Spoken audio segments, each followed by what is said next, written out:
So what does it take to propel someone onto their own inner heroic journey?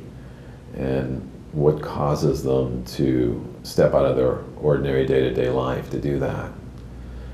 You know, from my experience, it's going to be one of two things. Either their lives are going to go well, or their lives are going to start going poorly, and both roads get you there.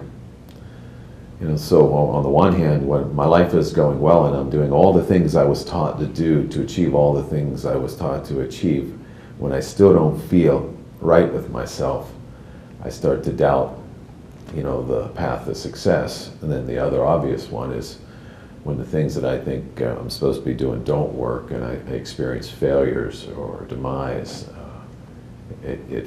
Crisis is a beautiful opportunity for emergence. So both roads are roads that get us going on the journey, because something inside us begins to tell us that we're not on track. And that's one of the primary prerequisites of getting ready to go on a journey, is that we stop listening as much to the messages from the world around us, and something has us awake enough to be paying attention to what is happening within us, or we're aware that we're not happening, and we've got to go somewhere and do something different to get back on track. So in some ways there's, you know, an inversion from just, you know, ego building, going out, being extroverted, to then being inverted and looking at the inner psychological aspect. And I'm sure what comes along with that, you know, are certain prides and fears of failure, you know, lining up with, you know, I did everything I was supposed to do, but I didn't hit this mark, or I missed my mark and I need to do something else. So ask that to me again. I'm not sure if you were going to you were going to that, blend in that next question in on pride and fear. Yeah. So there's aspects of pride and fear that come up that you know, interfere with the ongoing evolution of the individual. You know, this emotionality that comes up, this inner voice that arises even if we stay on that path, as you were talking about, and do everything we thought we were supposed to do, or we miss the mark and fail. So it's just talking to the point of, you know, what are the emotions that come up? What are the obstacles that need to be overcome with the evolution of the individual at this stage? I think two things that will prevent us from following our own path are pride and fear. Pride from the standpoint of I believe I know what I'm doing, you know, and I believe what I'm doing is right, and I'll stick to that regardless of what my inner conscious awareness is, and no matter what the conflicts are internally, I'll ignore them to stay on my path to my own demise.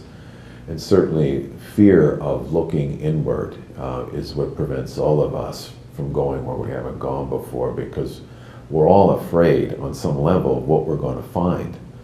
And you know, in doing the therapy work that I do, I have to do a lot of educating on people's expectation of what it means to grow, you know, and to develop themselves as the hero of their own life, because everyone is sort of afraid of their worst fear, and it's usually a negative thing, but aligning with positive aspects takes work. And you don't just start feeling good, you know, it's different than, the journey is not about feeling good, although you might expand your consciousness, it's about feeling whole. And you've got to confront either the dark side of that, of our fears, or our pride that would prevent us from being helped enough, from being reflected back on who I really am.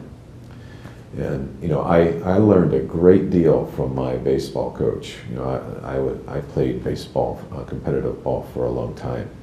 And when I was young, I was full of that, you know, vim and vigor of youth. And my pride was very, very strong. And although I was good, I did not enjoy it. I was attached to my achievement. And I had to listen to what my coach had to say and not what I would think about myself. And I learned to have confidence in myself from his confidence in me, not my pride in myself. And being opening to a journey means at some point you've got to open yourself to people who are capable of reflecting who you are back to you, and not just your own ego conjuring your ideal of yourself inside. Yeah, a couple thoughts come to mind there as you bring up, the idea of wholeness versus just saying happiness, or confronting this dark side, whether it be ourselves or an outer sort of confrontation. Makes me think, is the hero's journey a journey of the ego, or is it a journey for the ego? Well, it's certainly a journey. The hero's journey is a journey that the ego takes, but it's not really for the ego. The journey is for the soul. And I'm thinking of a teacher of mine who would say that in a showdown between ego and soul, ego loses every time. So for us, we've got to make peace with our egos, and our egos are going to go for the ride when we go on a journey and have all kinds of feelings and opinions and thoughts and worries and concerns about how it's going to go, but soul's just saying you're going. One way or another you're going, and this can go well or this can go poorly, and it depends on how much we fight it. And I think for me, I'm remembering in my younger years how threatening it was to have my ego let go, and beginning to find out who I am when I don't put my opinions and thoughts of myself in front of everything that I experience, and learn to let my experience inform who I am, not my ideals of myself.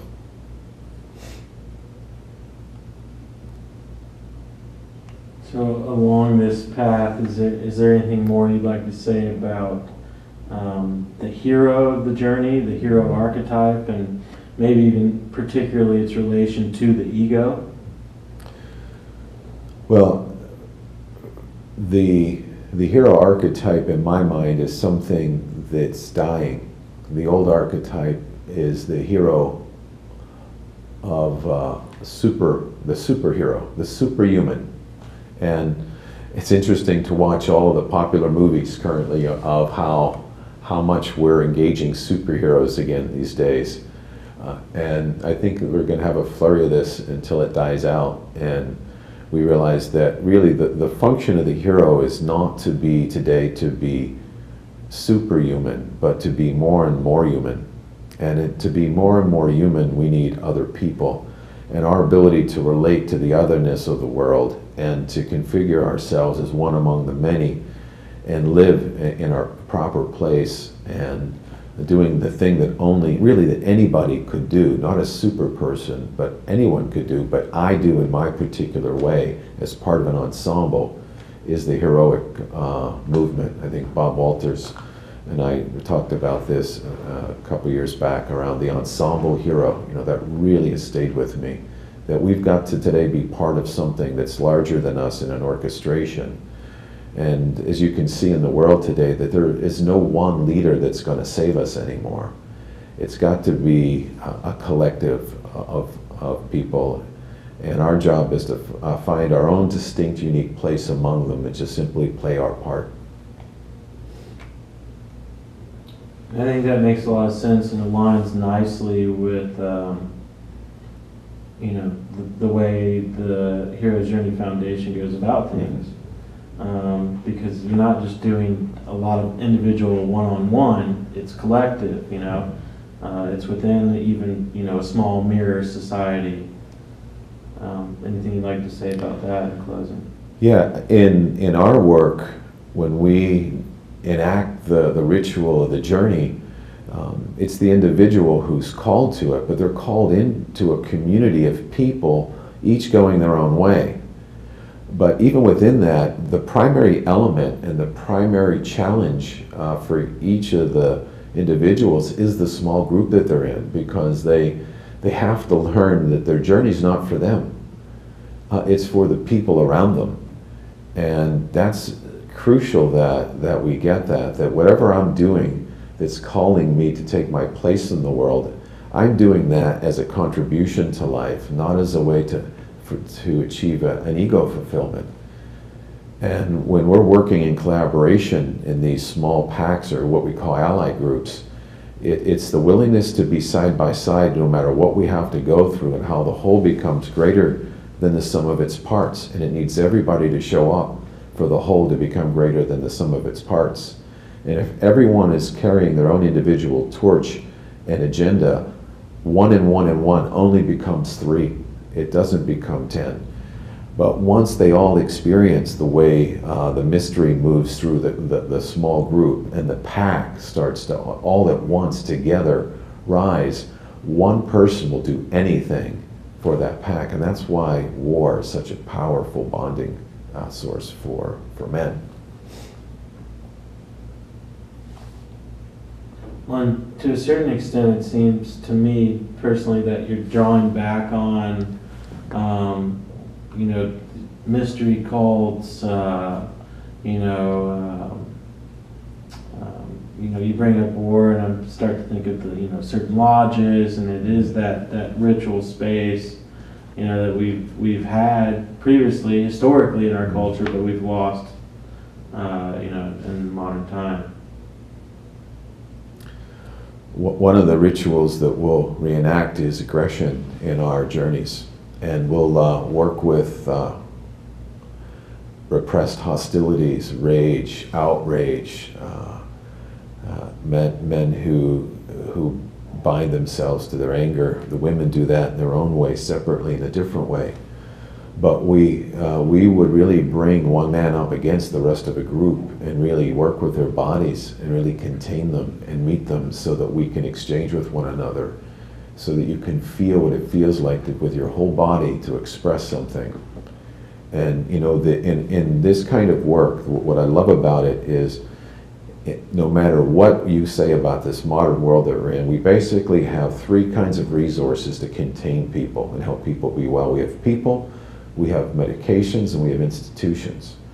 And when you can't harness the resources of other people, their bodies and their minds, with your body and your mind, and enact things that matter, you'll overly rely on medications to do that, or institutions to do that, whether they're prisons, hospitals, whatever. So for us, we place a great value on being present in our body and minds, and helping somebody go through what they have to go through to come out on the other side and face whether it's their fear, whether it's their pain, or they're just fear of being who they are, their goodness. And you need other people for that. You can't just work on that on your own.